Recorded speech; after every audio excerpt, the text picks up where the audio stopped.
Okay, welcome to another short video tutorial featuring the Reason NNXT sampler. I'm Dan Helford, and this time we're going to be looking at LFOs. So let's get going. I've got a rooster sample loaded in here and a little loop set up at the beginning. So it sounds like this.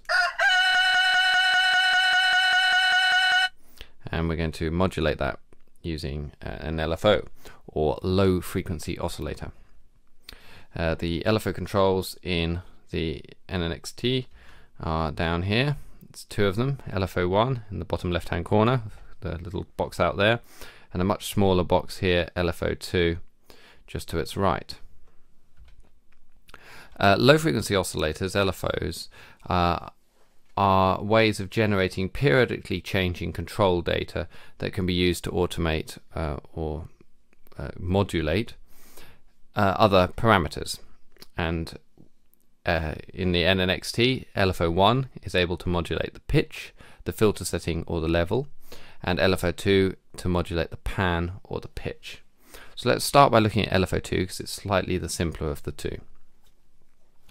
The two major controls you can see here are rate and delay, plus the two modulation routing controls for the pan and pitch.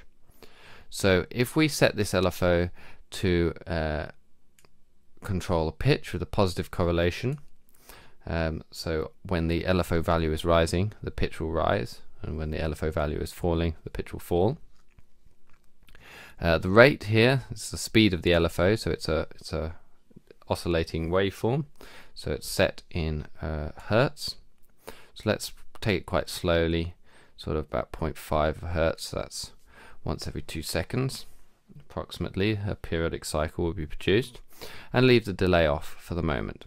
So that means that the pitch is going to fluctuate up and down at a speed of 0.5 hertz, and that's going to start doing that immediately the note is sounded. So let's zoom out and let you hear what that sounds like.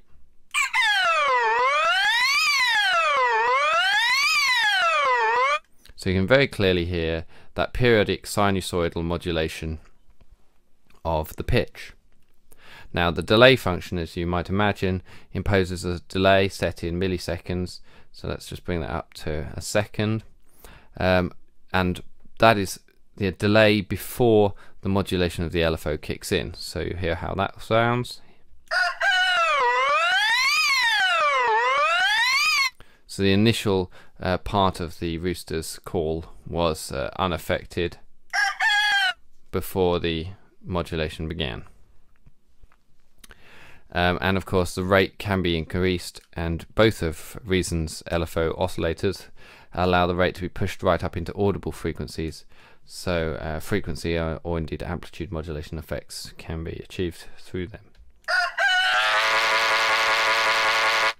There, for example, is frequency modulation effect, the frequency of the pitch being modulated very quickly at audio rate by LFO2's oscillator. So let's just take that away and leave that. So leave LFO for the moment and have a look at LFO1. So we can see that initially it has the rate and the delay control, so exactly the same controls there, and a modulation routing control for pitch, again exactly the same as LFO2. But LFO1 can also be applied to the filter parameters and to the level, just the amplitude. The LFO1 also has a selection of different waveforms, from the basic triangle wave here to an upwards sawtooth, a downwards sawtooth, a pulse wave, a stepped random wave, and a fluctuating random wave, and you can step through them by clicking this waveform button here, or indeed just clicking the one you want here. To the left you've got this this concept here, group rate, tempo sync and free run. The majority of the time you can leave that on free run, but you can cycle through the modes here. Group rate controls the LFO1 rate from another parameter further up in the sampler, which we'll look at later. And tempo sync lets you specify the rate of the LFO in beat and bar divisions rather than in hertz. So you can see in 2/4 notes, 3/8 notes or 3 quavers, a quarter note, 3/16 notes, semiquavers, as opposed to free run where it's controlled just in hertz, in a measure of frequency. So let's set this rate to about once a second, 1 hertz, no delay, and listen to a couple of these different modulations with different waveforms. We'll do it on pitch with a positive correlation, so that's the easiest thing to hear and understand. So this is a straightforward one. This will be very, very similar to LFO2.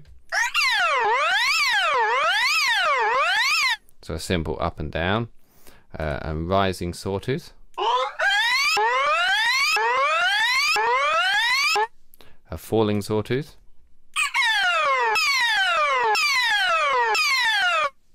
and a pulse wave, or slightly a square wave.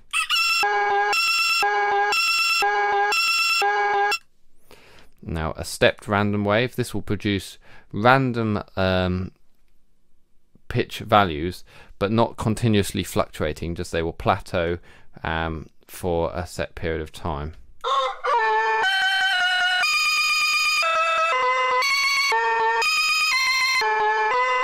So some quite interesting effects can be created by that.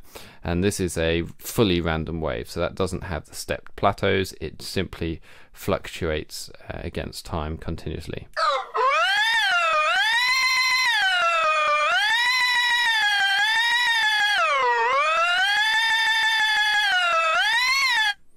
So very, very strange effects.